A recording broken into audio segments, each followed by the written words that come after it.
안녕하세요, 구독자 여러분. 구독과 좋아요는 채널 운영에 큰 힘이 됩니다. 안녕하세요. 저는 40대 주부로 아들과 딸 하나를 키우며 남편과 행복한 결혼 생활을 하고 있었는데요. 개념 없는 동서로 인해서 결혼 생활 내내 힘들어하다가 최근에야 해방이 되어 편한 생활을 하고 있습니다. 제가 어떻게 동서로 인한 힘든 결혼 생활에서 벗어날 수 있었는지 사연을 얘기해 보려고 해요. 형님, 저 임신했는데 어떻게 명절에 애들 옷 사입히라는 식으로 돈 한 푼을 안 주실 수가 있어요? 그이는 아주버님네 힘들다고 따박따박 명절 때마다 애들 챙겨주고 그랬었는데 오히려 더 연장자인 쪽이 이렇게 저희를 홀대하니 기분이 안 좋네요. 말이야 명절에 애들 챙겨준 거라지만 서방님 공무원 공부한다고 5년 넘도록 노량진에 계실 때 돈 지원해줬던 걸 기억해야지. 그거 고맙다고 말하는데도 남편이나 나나 거절한 거라서 서방님이 그런 식으로 챙겨주시는 거야. 정 돈 주는 게 아깝다고 하면 명절 때 애들 안 챙겨줘도 돼. 아니, 그건 저 결혼하기 전의 일이잖아요. 그이가 결혼하고 나서는 제가 형님한테 받은 게 한 푼도 없는데요. 공무원 남편 덕분에 집에서 편하게 쉬면서 일도 안 하고 지내는 동서가 할 말은 아니지 않을까? 솔직히 받은 게 한 푼 없다고 하지만 서방님이 공무원 시험 편하게 공부할 수 있었던 건 우리 지분이 충분히 크다고 생각하는데? 전 전혀 그렇게 생각 안 하는데요. 얼마 되지도 않는 푼돈 가지고 솔직히 지금 형님이 고집 부리는 걸로 밖에 안 느껴져요.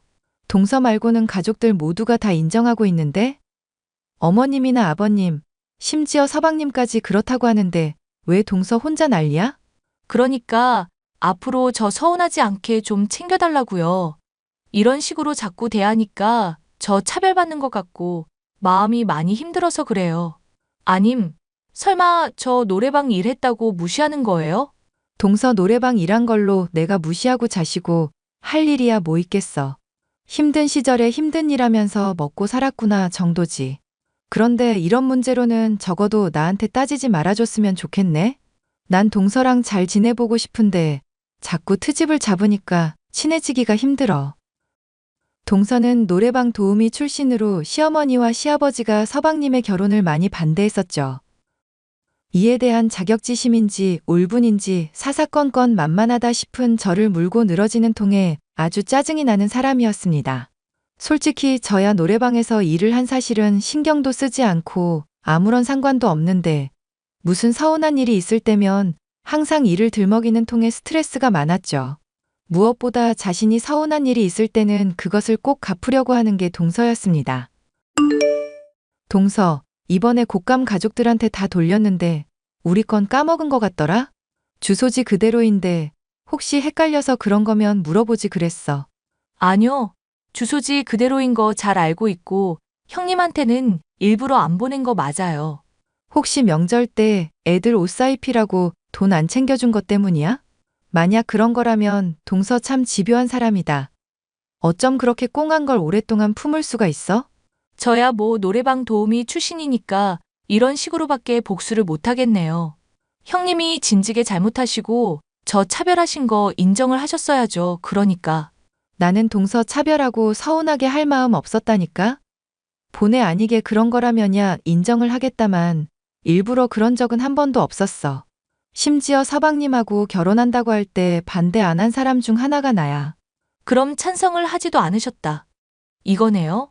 어른들 대부분이 반대를 하는데 내가 뭐 반골도 아니고 찬성할 일이 뭐 있겠어. 동서에 대해서 잘 알지도 못하는 상황인데. 형님한테 제가 이런 게 열받는 거예요. 본인은 잘못한 거 하나도 없다는 태도. 아버님이나 어머님이나 저한테 잘못한 사람들 제가 다 기억하고 있는데 자꾸 형님만 걸고 넘어지는 것 같죠?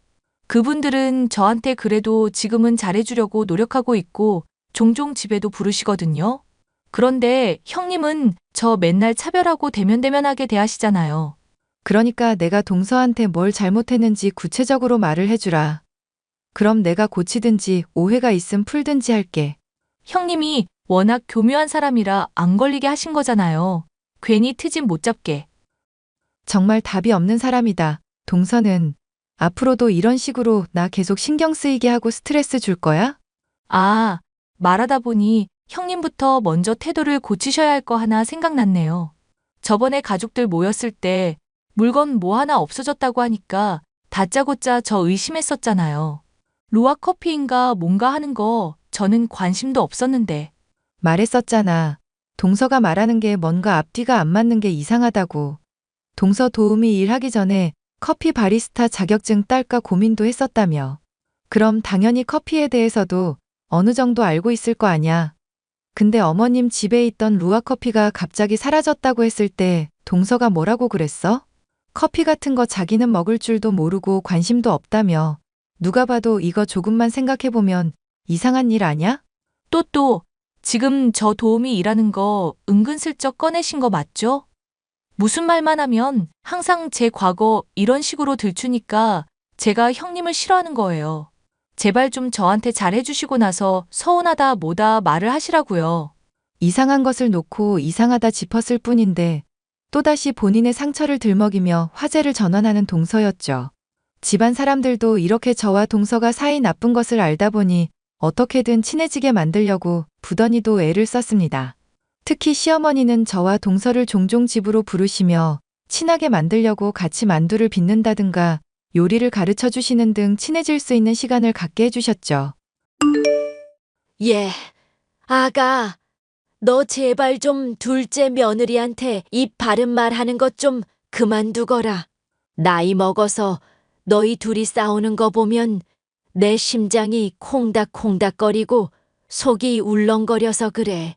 어머님, 죄송한 말씀이지만 저도 동서 어지간한 문제는 참아주고 있어요. 그런데 동서가 자꾸 선을 넘고 물건을 훔친다거나 훤히 보이는 헛짓거리를 하니까 문제죠. 나도 걔가 가끔은 개념 없이 군다고 느낄 때가 있다.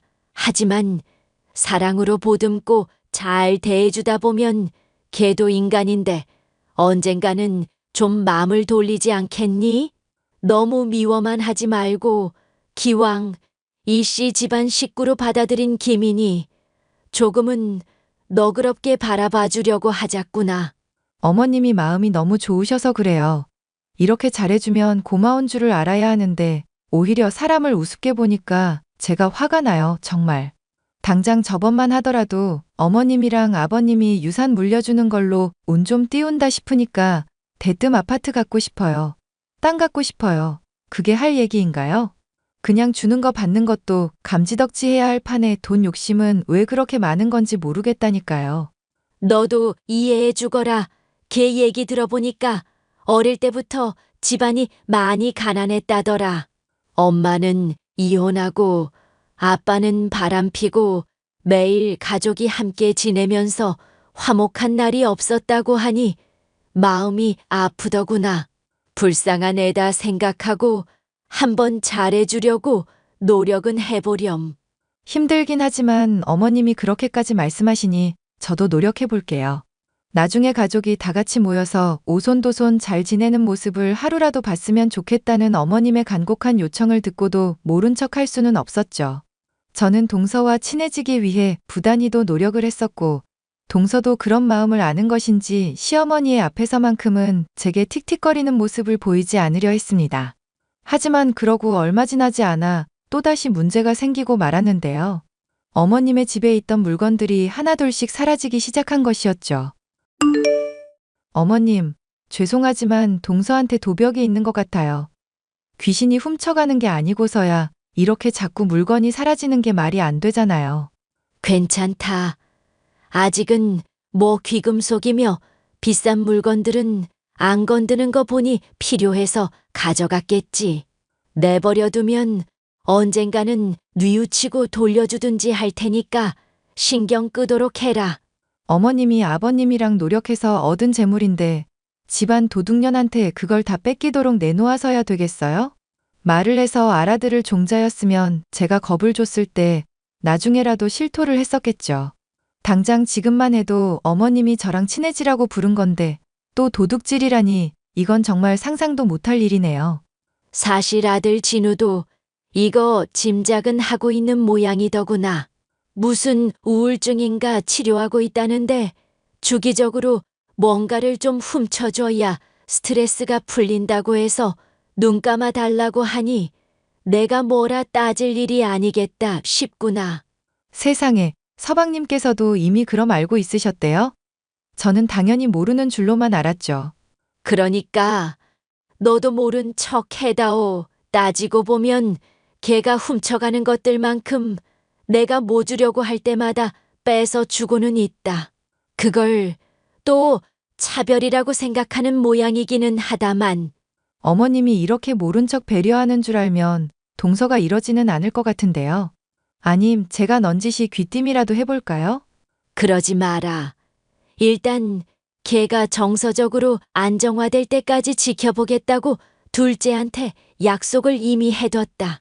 너도 지켜보면서 스트레스야 많이 받겠지만 그러려니 하고 넘어가렴.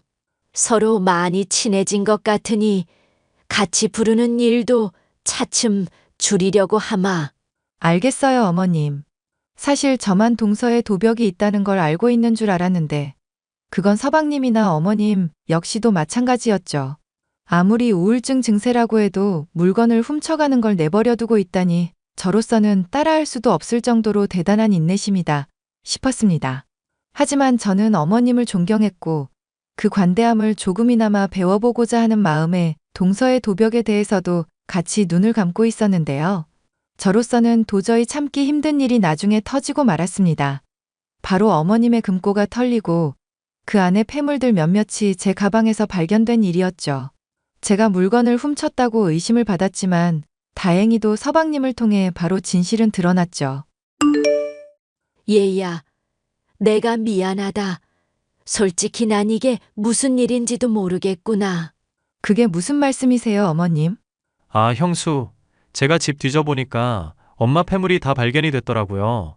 아마도 형수한테 뒤집어 씌우려고 집사람이 헛짓거리 한 것 같아요. 나도 너 의심이야 당연히 안 했다만 많이 놀라기는 했구나. 아니요, 그러실 수 있죠. 그보다 궁금한 게 있는데요. 금고 비밀번호 동서한테 알려주신 적 있으세요? 내가 걔한테 시켜서 은행 돈 출금해 오라고 시킨 적이 몇 번이 있기는 한데 그거랑 비밀번호가 비슷해서 아마 알았나 보구나. 저한테 뒤집어 씌우려고 한 것도 어이없지만 완전히 똑같지는 않은 게 더 소름 돋네요. 그게 무슨 말씀이세요? 생각해보세요. 금고 그거 여러 번 비밀번호 틀리면 경고 소리 울리거든요. 그런데 어머님이 비밀번호 비슷하지만 엄연히 다르긴 한 거잖아요. 그럼 모르긴 몰라도 비밀번호 맞춰보려고 올 때마다 시간 맞춰서 꾸준히 금고 확인해 봤을걸요? 어쩐지 금고 있는 서재방에 안 보던 책을 자주 본다 싶더니 그런데 이걸 어쩌면 좋니? 너한테서 폐물이 발견됐고 증거는 없는 상황이잖니. 걔 지금 완전 너한테 다 뒤집어 씌울 기세로 여기저기 알리려고 벼르던 거 간신히 말려놨다. 물론 어머님이나 서방님이나 제 편 들어주시기는 하겠죠? 솔직히 저는 금고 비밀번호 알지도 못하고 알았다고 해도 이렇게 열어보지도 않았을 테니까요. 내가 널 믿지 누굴 믿겠니? 저도 형수님 믿습니다. 그래서 말인데 집사람하고 잘 얘기해서 진실 한마디만 하라고 얘기 좀 해주시면 안 될까요? 그게 무슨 말씀이세요, 서방님? 집사람 우울증 핑계로 물건 훔치고 매일 거짓말하는 거 지긋지긋하네요. 이제 엄마랑 형수한테까지 이러니까 저도 참지 않으려고요. 형수님이 추궁하는데도 거짓말하면 저 그냥 이혼할 생각입니다.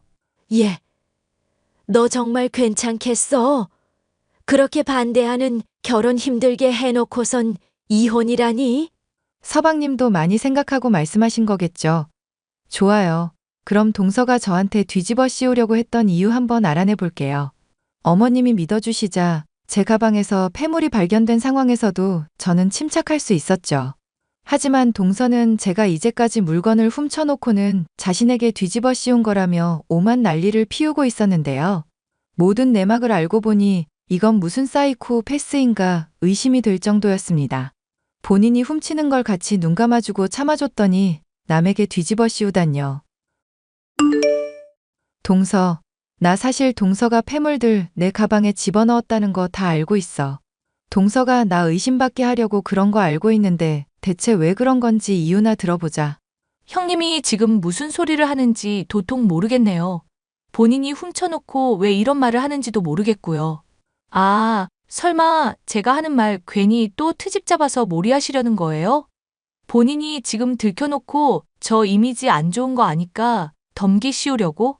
난 동서가 노래방 도우미 했어도 힘들어서 그랬을 거다 생각하고 있었거든. 그런데 이런 일을 저지르니까 진짜 용서가 안 돼서 그래. 생각해보면 이상하지 않아? 나 폐물 가방에 들어있는 거 알게 된 것도 따지고 보면 동서 덕분이잖아. 갑자기 선물 챙겨준다면서 안 하던 짓을 왜 하필 그날 했을까? 이제는 챙겨준 사람도 의심하시는 거예요? 정말 어이가 없다. 형님, 진짜 이런 거 보면 정신병 있나 의심될 정도예요. 나 너무 억울해서 경찰에 지문 감시까지 부탁했어. 동서가 설마 장갑까지 끼고 그러진 않았을 것 같아서. 아니, 저는 정말 아니라니까 왜 생사람을 잡고 그러세요. 그리고 가방에 들어있던 폐물들 빼고 만지다 보면 제 지문 묻었을 수도 있을 거고요. 이래나 저래나 형님이 범인이라는 사실은 변함이 없어요. 동서, 정말 마지막으로 물을게. 어머님 금고에 손댄 거 동서 맞지? 저 진짜 아니라니까 왜 자꾸 그러세요? 맹세라도 해야 믿으시겠어요? 내가 손댔으면 이씨 집안 며느리가 아니다. 됐죠? 어휴, 그래 차라리 잘 됐다 싶네. 지긋지긋한 동서랑 그럼 이제 연 끊고 기생충 같이 서방님한테 빌붙던 동서도 이제 이혼녀 신세되는 거고. 뭐? 지금 대체 무슨 소리를 하는 거예요? 잘 봐. 이거 서방님이랑 나눈 대화니까. 이게 무슨 소리예요? 그이가 저랑 이혼한다고요? 어디서 이런 허접한 합성을 가지고 사람을 속이려고 하세요? 나는 분명 동서한테 기회를 줬어. 한 번이라도 진실을 말하고 사람들한테 친절할 수 있는 선택권을 줬다고. 그런데 동서는 끝까지 사람 기만하고 속이려고만 들었지? 아니, 이게 대체 무슨 소리냐고요? 이혼이라니, 제가 알아듣게 좀 설명하세요. 참아주는 사람 우습게 알고 자꾸 선 넘은 동서가 이제 죗값을 받는다는 얘기지. 다들 가만히 모른 척하고 있어주니까 정말 모를 거라 생각했어? 동서 불우한 과거며 우울증 생각해서 참아주고 있었는데 왜 고마운 줄을 모르고 자꾸 엇나가? 이러니까 서방님이 동서랑 이혼하겠다고 결심을 하시지. 야, 너 지금 이거 무슨 얘기인지 알아듣게 설명을 하라니까? 왜 자꾸 너 하고 싶은 말만 하고 묻는 말에는 대답을 안 하냐고. 너 이제 인생 망했다고. 이 술집년아. 뭐? 너 지금 말 다 했니? 술집년? 술집년을 술집년이라고 하지 뭐라고 하겠냐. 사람 고쳐 쓰는 거 아니라는 말에 딱 들어맞는 예시네. 하여튼 이혼 축하하고 앞으로는 두 번 다시 보지 말자. 이 미친년아. 발광하는 동서의 모습을 보니 그간 묵은 채증이 확 내려가는 것 같았죠. 동서는 얼마 지나지 않아 자신의 잘못을 털어놓고 용서를 빌었지만 이미 늦어도 너무 늦은 시점이었습니다. 서방님은 결국 동서와의 이혼을 결심하게 됐고 저는 지긋지긋하던 동서와의 관계를 드디어 끝맺을 수가 있었는데요. 결단을 내릴 당시만 해도 좋지 않던 서방님의 표정이었지만 동서에게서 벗어나서인지 하루하루 생기를 찾아가는 모습을 보니 역시 잘한 선택이 아닌가 싶습니다. 사연 끝까지 들어주셔서 감사합니다.